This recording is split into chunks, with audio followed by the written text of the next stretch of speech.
जय श्री सीताराम जी की। तुलसीदास जी कहते हैं, सुंदर रामगमन मैंने कहा, अब जिस प्रकार सुमंतपुरी में आए सो सुनो। प्रभु को पहुंचाकर निषाद राज लौटे। उन्होंने देखा सुमंत रथ सहित वहीं खड़े। मंत्री को व्याकुल देखकर निषाद राज को जो दुख हुआ कहा नहीं जा सकता। सुमंत बार बार श्री रामचंद्र जी, सीता व लक्ष्मण जी को पुकार कर व्याकुल हो गए और पृथ्वी पर गिर पड़े। घोड़े दक्षिण दिशा की ओर देखकर ऐसे हिनहिनाने लगे जैसे बिना पंख के पक्षी दुखी होते हैं। वे न घास चरते हैं न पानी पीते हैं, आंखों से आंसू बहा रहे हैं। श्री रामचंद्र जी के घोड़ों को ऐसा देखकर निषाद राज व्याकुल हो गए। तब निषाद राज ने धीरज धरकर कहा, हे सुमंत, दुख को छोड़ दो। आप तो पंडित और परमार्थ ज्ञाता हैं। विधाता को उल्टा जानकर धीरज धरो। निषाद ने मधुर वाणी से अनेक कथाएं कहकर सुमंत को बरबस लाकर रथ में बिठाया। वे शोक में स्थिर हो जाने से रथ को नहीं हाँक सके। राम वीर की उनके हृदय में बड़ी ही पीड़ा थी। घोड़े तड़पते हैं, सीधे रास्ते पर नहीं चलते, मानो जंगली हिरन लाकर रथ में जोत दिए गए हों। कभी अटक जाते हैं और कभी पीछे घूमकर देखते हैं। राम जी के विरह से बड़े ही व्याकुल हो गए हैं।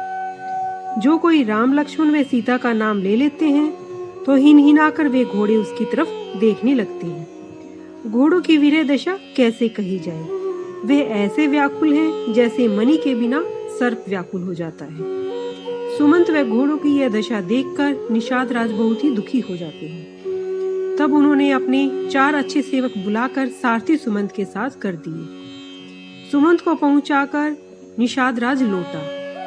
उस समय की विरह दशा कही नहीं जाती। चारों निषाद सेवक रथ लेकर अयोध्या को चले। वे भी थोड़ी थोड़ी देर में दुख में मगन हो जाते। व्याकुल और दुख से दिन सुमंत सोचने लगे कि रामचंद्र जी के बिना जीवन को धिक्कार है। यह नीच देह अंत में रहेगी तो नहीं, और राम जी से बिछो होते ही इसने यश क्यों नहीं ले लिया। यह प्राण अपयश और पाप के भागी हैं। किस कारण से यह शरीर से नहीं निकलते।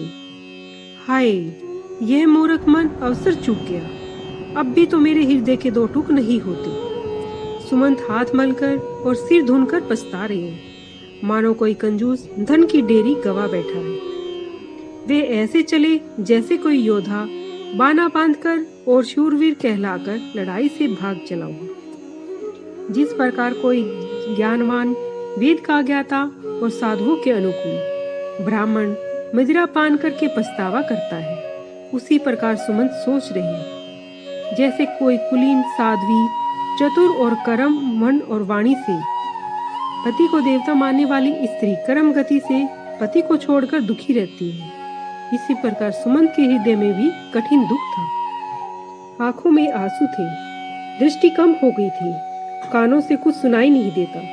व्याकुलता के कारण बुद्धि ठिकाने नहीं है।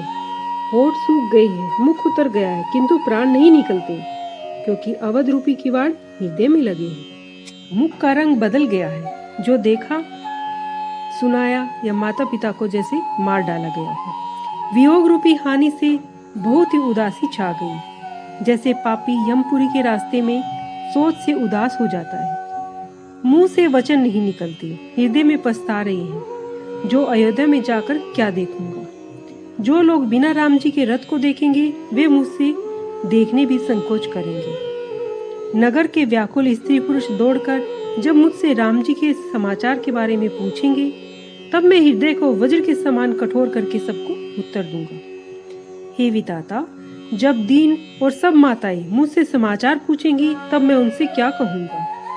जब लक्ष्मण जी की माता मुझसे पूछेगी तब मैं कौन सा सुख संदेश उन्हें दूंगा।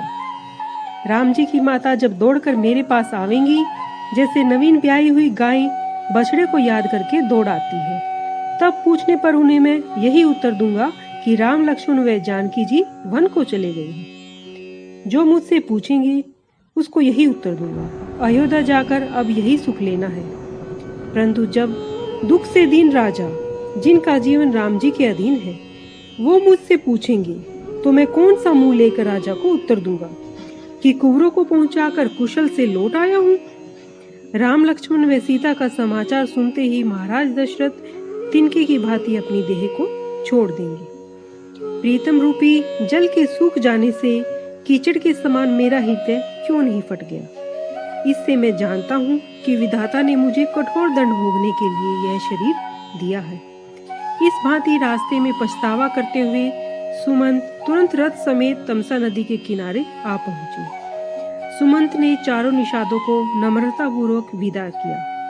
वे सुमंत के पांव पकड़कर दुखित होते हुए चले गए। अयोध्यापुरी में घुसते हुए मंत्री ऐसे सकुचाए मानो गुरु ब्राह्मण और गाय को मार कर आए हैं। एक पेड़ के नीचे बैठकर उन्होंने दिन बिता दिया। संध्या समय पुरी में घुसने का अवसर पाया। जय श्री सीताराम जी।